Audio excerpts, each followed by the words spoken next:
بله بهتر لسر وی راپورتی را دوستن همی وانک مهی بریز عبدالرحمن شیخی اندامی دسته روشکاری پارتیا دموکرات کردستان سوریا با وایک راست بلیمت ببریز عبدالرحمن هفته ما تباش به دست که تو چا و خوندن زاروکن بر پرسیارم قیده دبستان رژیمی دو خوندن وان جریباز رژیم اسد را کو بری خود دن دبستان رژیمی تو چا واش روبت کن دم باش جيجنا قربان الوقت پیروز دکم الگلنا کرد کسی پیروز دکم تيجي بيروز براستی پیاده نخوتی بریاری خویه پیاده اثبات کرد عالم ایرو سرکردن پیاده اثبات کرد خلقیر او بریاری خواه خواهن باور ببریم خواهن نباد سنیم دواره خوندنه ده دواره آبوری ده چواری ده به او یک جیبو او بریاره که در دخن قدغهو بونا چونا مدرسه رژیمه دکن بر پرسیوان بخوا زارو که خواه رید کن مدرسه رژیمه جبرگو او بخوا نقانعن بریار خواه او دبینن او بریار وان بریار نیچوتن ورنا راستن و ند خدمتا و زارو کاده ایرو او هاشتاگ که در دخل هاشتاگ جبوگ اعترافك دولي بستینن رهبریا خواه و دستلاتا خواه خلق او جوار ببیجد اگر هون کسر کرد هون اعتراف ناکن به بریار خواه و به اداره خواه و زاروک خواه ریب کرن دبستان رژیمه هردم اثبات دک پیده او وک پارتیه که وک یک آلی حکمداری ایرو دکل ملت و بریار خواه تنه سروي ملت فقير ملت پریشان بيكتين حتى برپرسيوان وك يرو مگو خوارزيه آبدار خليل كوري مصطفى بالي كوري انور مسلم افسر كردن پارتيا پيدي او التزام ناكن بوا برياري هان او دخوازن بس برياري خود سر ملت مي كردي فقير پريشاني بلنگاز تطبيق بكن جيه بجيه بكن جبوه او زاروك او خلق عرض اخو بهلن شريه تهجير ريش تهجير الرتكي او واكارا دكن او كاري خراب قردنو كشتنو ليدان وزندان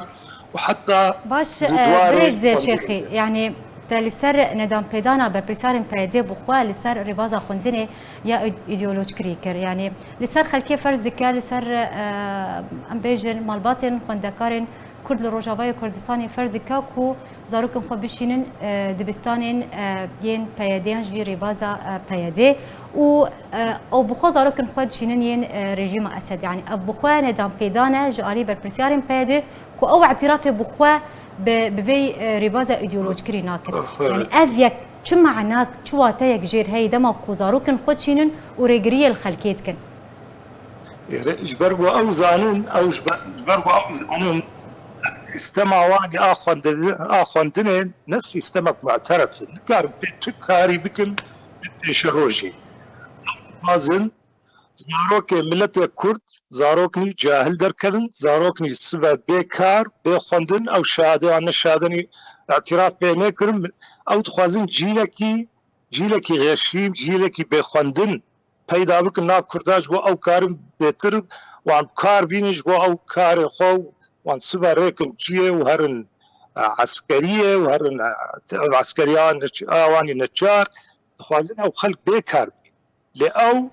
زانن يعني زانن سيستمان سيستمك معترفه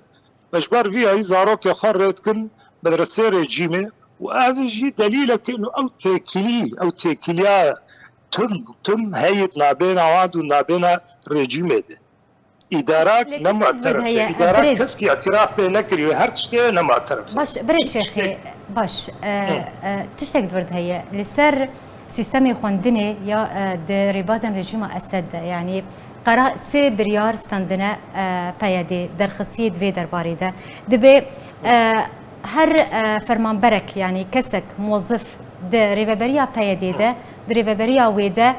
زاروک خو بشین دبستانه یان جی ام بیژن زاروک مالباته بگشتی بشینن دبستان رژیم و وره فصل کرن و اشکار دور بکوه و غرامه جدینه مليون لیره سوری یاد دوا او اتومبیلن کو زاروک خو پی ریدکن دبستانان و ورن دست سر کرن و ور مصادره کرن و رینادن وان خوندکاران کو ازمون پولانه هی لنافچین کردین بیم کنترل ویده انجام بدن باش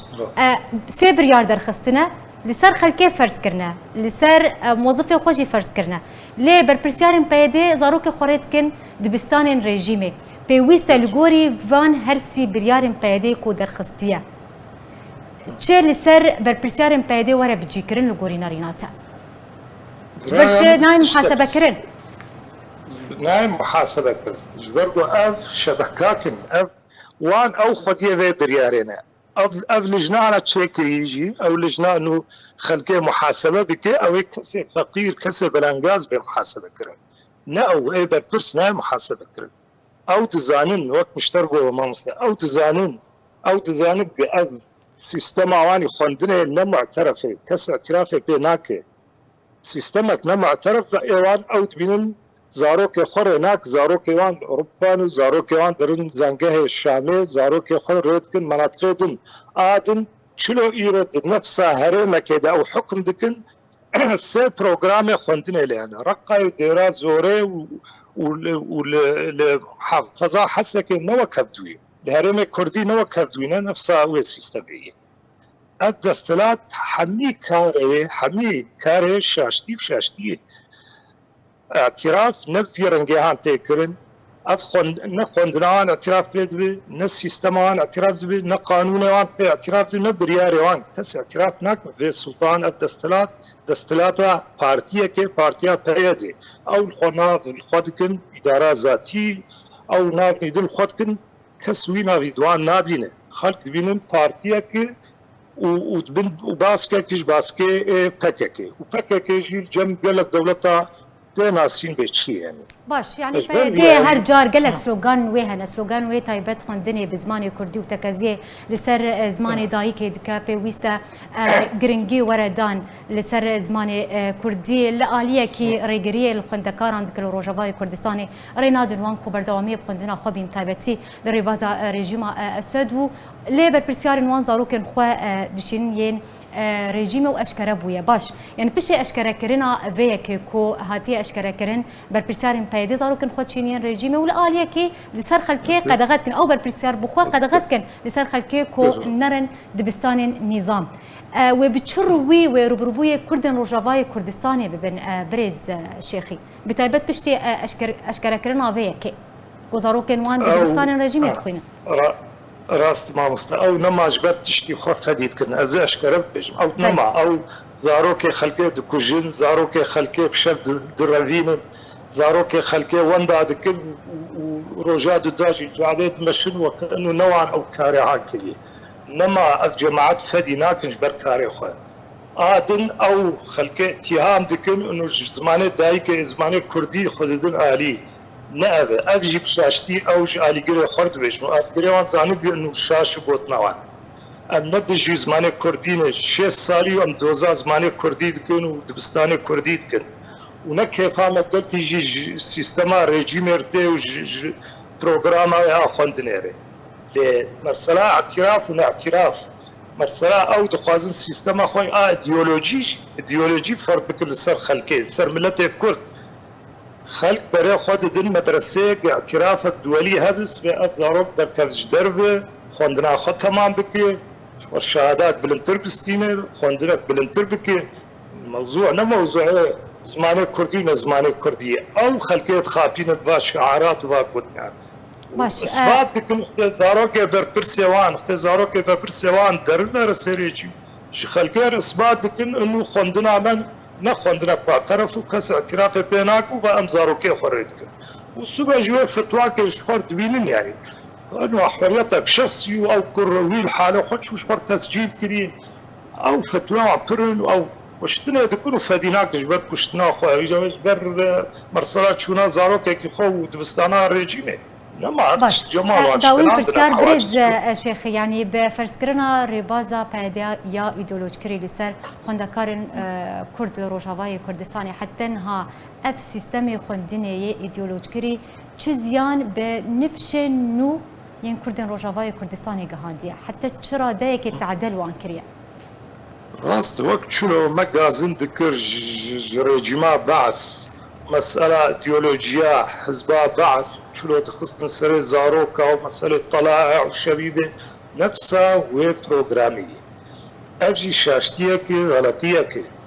أم ندجي كرديتي أم ندجي زماني كردي زماني كردي أم شيء سالي وقت مغو أم دوز ذكر لتبه فكرات معين يك آلي بارتيك تبه سريفا زاروكا أو زاروك برای خود دن تشنی دن برای خود دن مسئله عسكرة ومسألة باوريا واني جا مسألة شرطة ومسألة سر عنفات وعراتك وسر هذه شاشتية